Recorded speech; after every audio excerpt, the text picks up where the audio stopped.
La sal parece insignificante. Unos cuantos granos caben en la palma de una mano y pueden desaparecer en un instante. Sin embargo, en tiempos de Jesús, la sal era mucho más que un condimento. Servía para preservar los alimentos, retrasar su descomposición y dar sabor a lo que parecía ordinario.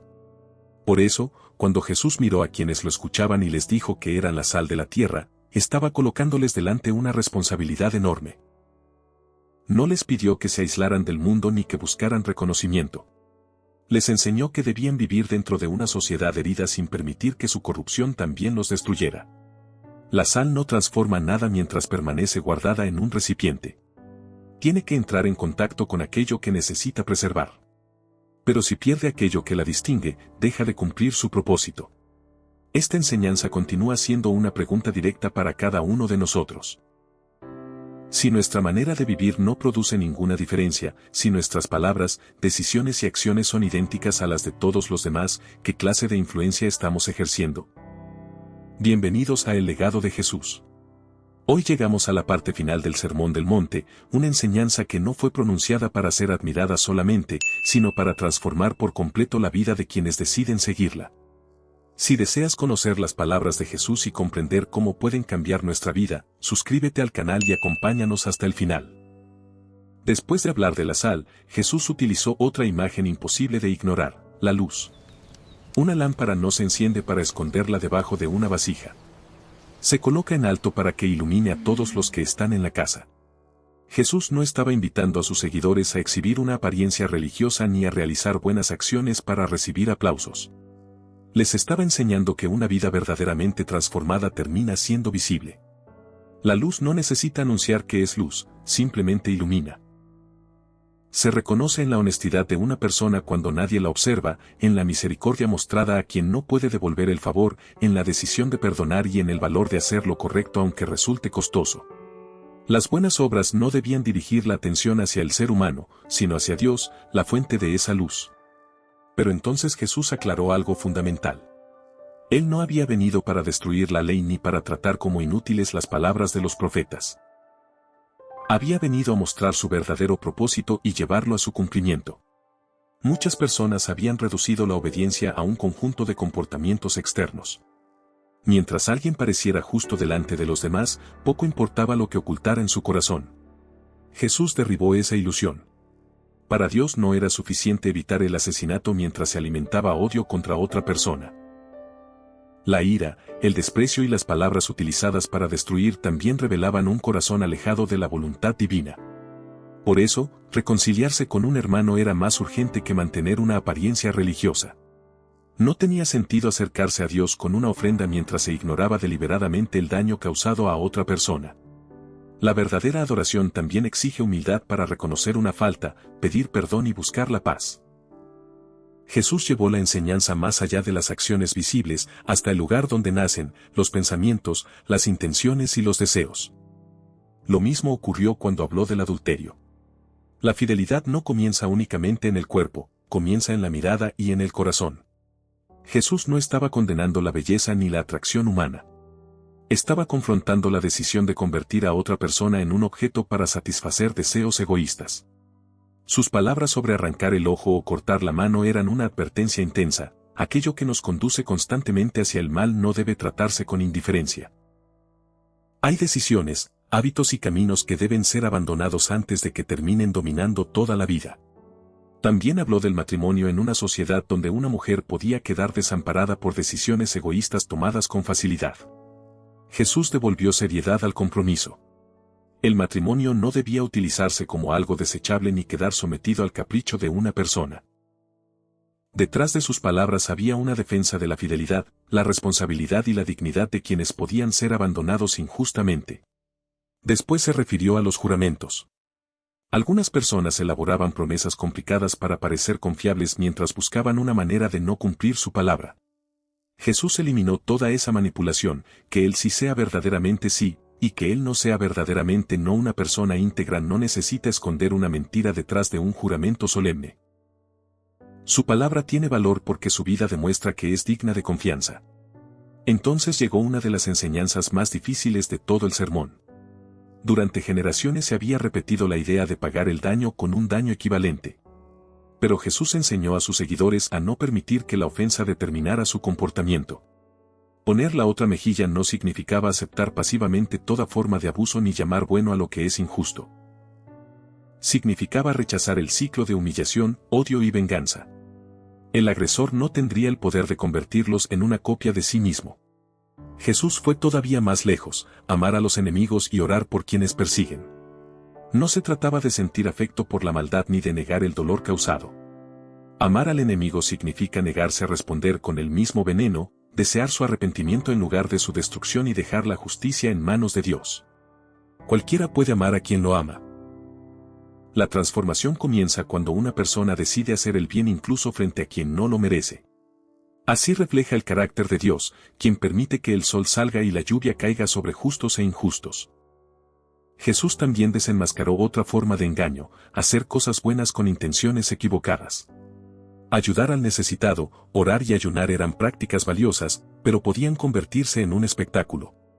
Algunos daban limosna para ser admirados, oraban para parecer espirituales y mostraban su sufrimiento para que otros reconocieran su sacrificio. Jesús enseñó que una obra aparentemente buena puede perder su verdadero valor cuando nace del orgullo. Dios no solo observa lo que hacemos, también conoce por qué lo hacemos. Al enseñar a orar, Jesús mostró que no necesitamos impresionar a Dios con discursos interminables. Podemos acercarnos a Él como a un Padre. La oración comienza reconociendo su santidad y deseando que su voluntad se cumpla. Después podemos presentar nuestras necesidades diarias, pedir perdón y buscar ayuda para resistir el mal. Pero esa petición de perdón lleva consigo una responsabilidad. Quien ha recibido misericordia no puede vivir negándosela permanentemente a los demás. Luego Jesús habló de los tesoros. Todo lo que acumulamos en la tierra puede perderse. La riqueza puede desaparecer, los objetos pueden deteriorarse y el reconocimiento público puede durar apenas un momento. Esto no significa que trabajar, ahorrar o poseer algo sea malo. La advertencia está en convertir esas cosas en el centro de la existencia. Nuestro tesoro revela la dirección de nuestro corazón. Cuando el dinero se transforma en amo, comienza a controlar nuestras decisiones, nuestra tranquilidad y hasta la manera en que tratamos a otros.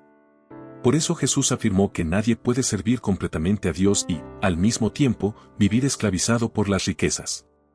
De allí pasó a una lucha que sigue afectando a millones de personas, la ansiedad por el futuro.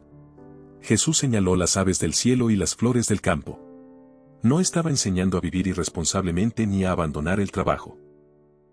Estaba mostrando que la preocupación constante no puede añadir un solo instante a nuestra vida. La ansiedad intenta hacernos vivir hoy todos los problemas que quizá aparezcan mañana. Jesús nos invita a cumplir nuestra responsabilidad presente y confiar en que Dios conoce nuestras necesidades. Buscar primero su reino significa ordenar la vida alrededor de su voluntad, en lugar de permitir que el miedo gobierne cada decisión. Cada día traerá sus propios desafíos. No necesitamos cargar al mismo tiempo con todos los días que todavía no han llegado. Más adelante, Jesús advirtió, no juzguéis. Estas palabras no significan que debamos ignorar el mal o perder la capacidad de distinguir entre lo correcto y lo incorrecto. Jesús confrontó la hipocresía de quien examina cuidadosamente los defectos ajenos mientras se niega a reconocer los propios. Es fácil ver una pequeña falta en otra persona y permanecer ciego ante el orgullo, la dureza o la deshonestidad que gobiernan nuestro corazón. Antes de intentar corregir a alguien, debemos permitir que Dios nos examine. Solo entonces podremos ayudar con humildad, no desde la superioridad. Jesús animó a sus oyentes a pedir, buscar y llamar. Dios no es un padre cruel que se burla de las necesidades de sus hijos. Podemos acercarnos a Él con perseverancia y confianza. Sin embargo, la oración no consiste en obligar a Dios a cumplir todos nuestros deseos. Consiste también en aprender a confiar en su sabiduría, incluso cuando su respuesta no llega de la manera esperada. Después resumió la manera en que debemos relacionarnos con los demás, tratar a cada persona como deseamos ser tratados. Parece sencillo, pero exige mucho más que evitar el daño. Nos obliga a tomar la iniciativa, actuar con compasión y considerar la dignidad del otro antes de buscar nuestra propia comodidad. Al acercarse al final del sermón, el tono de Jesús se volvió urgente. Habló de dos caminos. Uno era ancho, cómodo y recorrido por muchos, pero terminaba en destrucción. El otro era estrecho y exigía una decisión verdadera. Jesús nunca ocultó el costo de seguirlo. La multitud podía admirar sus palabras, pero admirarlas no era lo mismo que obedecerlas. También advirtió sobre falsos profetas que aparentarían ser inofensivos mientras ocultaban intenciones destructivas. No debían ser reconocidos por discursos impresionantes, sino por sus frutos. El carácter, las decisiones y las consecuencias de una vida terminan revelando aquello que las palabras intentan ocultar.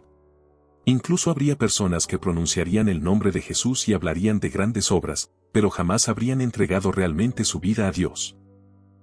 Una apariencia religiosa no puede sustituir la obediencia. Finalmente, Jesús contó la imagen que cerraría toda su enseñanza. Dos hombres construyeron una casa.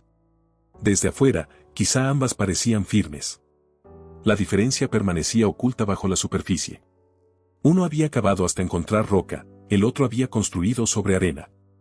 Entonces llegó la lluvia, crecieron los ríos y soplaron los vientos. La tormenta golpeó las dos casas.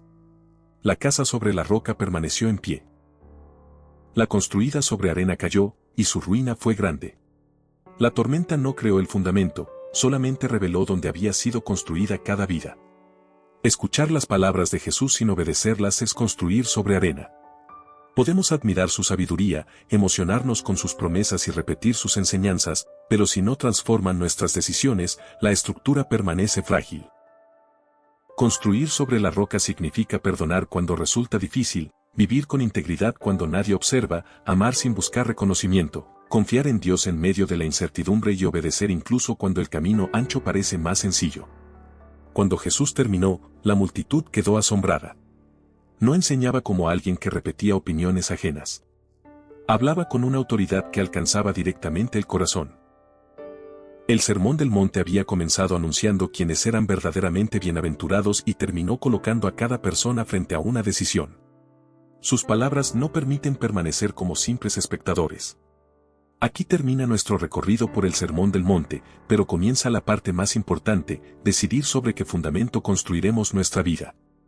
Porque tarde o temprano llegarán los vientos, las lluvias y las pruebas. En ese momento, no será suficiente recordar lo que Jesús dijo.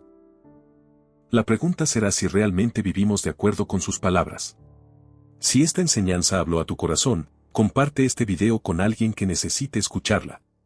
Suscríbete a El Legado de Jesús y acompáñanos a seguir descubriendo la vida, las palabras y la obra de aquel cuyo mensaje continúa transformando al mundo.